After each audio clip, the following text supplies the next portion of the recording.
This week we're going to finish talking about this first subject of the fourth semester, which is just sort of refining our understanding of periodic structure and the other types of phrase extensions that are possible. As we move forward, we'll continue to work on the details associated with identifying parallel or contrasting periodic structure. So any form is a melodic and harmonic combination. And so these terms are associated with understanding the difference between parallel or contrasting periods because of the melodic structure. So if a melodic phrase begins the same as if there are two melodic phrases and they both begin the same, then they are parallel. If they begin differently, then they are contrasting. Harmonically, we can expect the cadences to progress from weaker to stronger. However, if the key of the phrase changes, then it is a modulating period. If the periodic structure is made up of three phrases, which are then moving forward in a progression, then they are a three-phrase period. And we can also review the double period, which is a four-phrase group, the last of which has a most conclusive cadence. If we were to determine if it were a parallel double period, we would look at the first and third phrases. The musical sentence is a rhetorical device from the classical era. The classical era in general was very concerned with clarity, with speaking clearly, with music being, with music sounding like it is a well-spoken and very clearly structured entity. So a lot of the music that we remember from the classical era is extremely rhetorical, very easy to hear phrases. You can hear the intent of each phrase. The cadences are very clear, just like the punctuation would be kind of clear. So a musical sentence was a very common device used by composers to heighten that rhetorical design. Two short statements of a motive or subphrase are answered by an extended statement in conclusion. These usually create a balance so that the structure remains symmetrical, but the first half is divided into two equal parts. Note that these are subphrases, so they are not necessarily cadenced upon until the end of this sentence. So we can say then that there are two types of musical sentences, the 2 + 2 + 4 and the 1 + 1 + 2. Both of those are sort of even numbered 4 or 8 measure groups, and they set up what we would expect to be a normal sort of musical structure.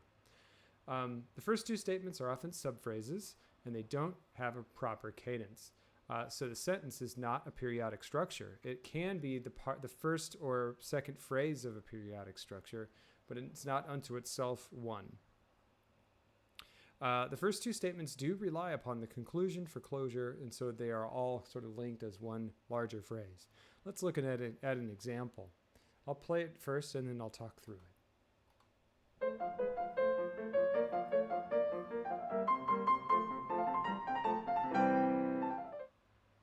So this example has a 2 measure plus 2 measure plus 4 measure design. You can see that there is no cadence information here at the bottom until the end. At the end, we have a proper half cadence. These two subphrases are linked motivically, and we can see that they are these two phrases are sequenced. The second one is a sequenced version of the first. This one is an example of an 8-measure sentence, but the second half has been extended by 2 measures. This is often a technique of sort of thwarting what we would expect to be the ending of this phrase by adding a little sort of flurry at the end. This is a Mozart example, and Mozart is very good at this particular technique of extending phrases.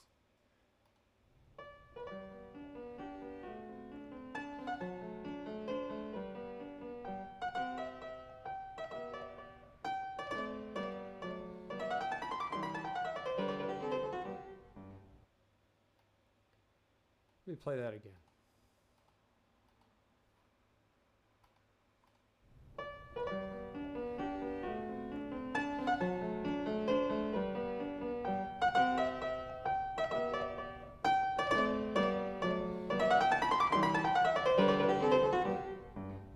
So the phrase we hear seems like it should end here, but the next two measures give it that sort of extension to allow for a stronger cadence and for this little 16th note run. Another example of an 8-measure sentence where we get a progression of momentum in the second half. So the first, this is a famous example of Beethoven Piano Sonata, number 1, with this sort of rocket theme as it heads upwards. First half is made up of 2 subphrases. The second half has a harmonic rhythm that propels towards this half cadence at the end. 16.2.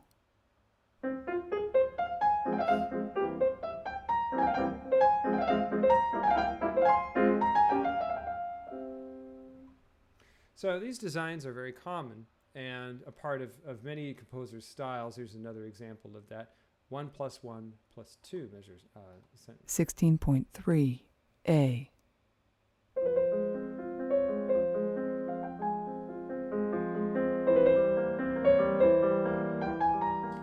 This has been raised by a step.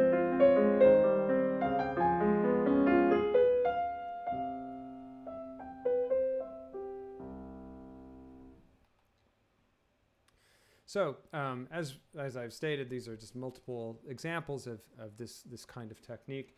There's lots more ways in which we can use these as components of a period.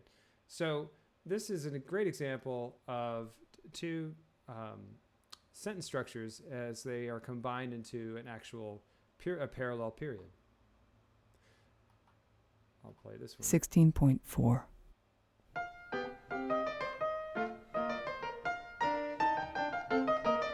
Half cadence.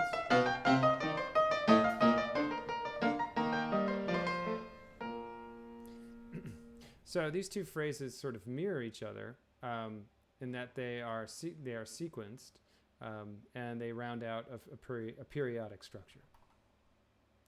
So to review, short, short, long. In itself, they are not periodic, but they can sort of make a periodic structure from 2 of them. And so periods may contain sentences within them.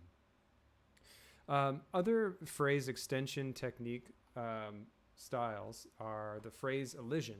And phrase elisions occur when the ending of one phrase overlaps with the beginning of the next.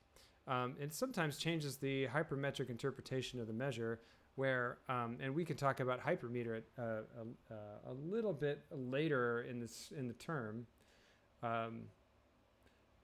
but basically we are hearing the pattern of strong beats on the downbeats of each measure.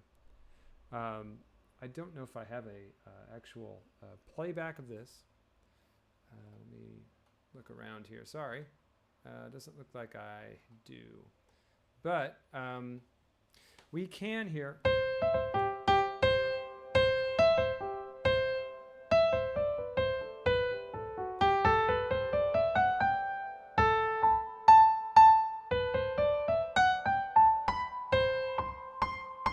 So the downbeat of this bar is becoming sort of the ending of one as well as the beginning of the next phrase. So if I can try to play that again, forgive me.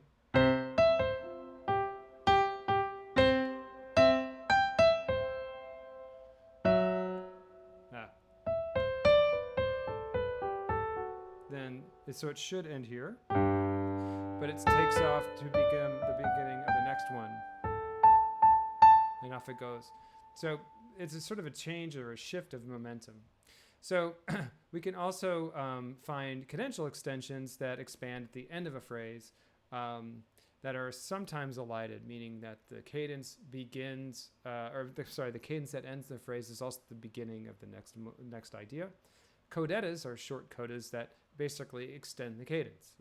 Most of the time, codas are not a complete phrase model, but rather just ones and fives, right, where they just kind of finalize the last statement. So this is a good example that, again, I guess I do not have the audio for. So I will look for that, and we can listen to them in class soon.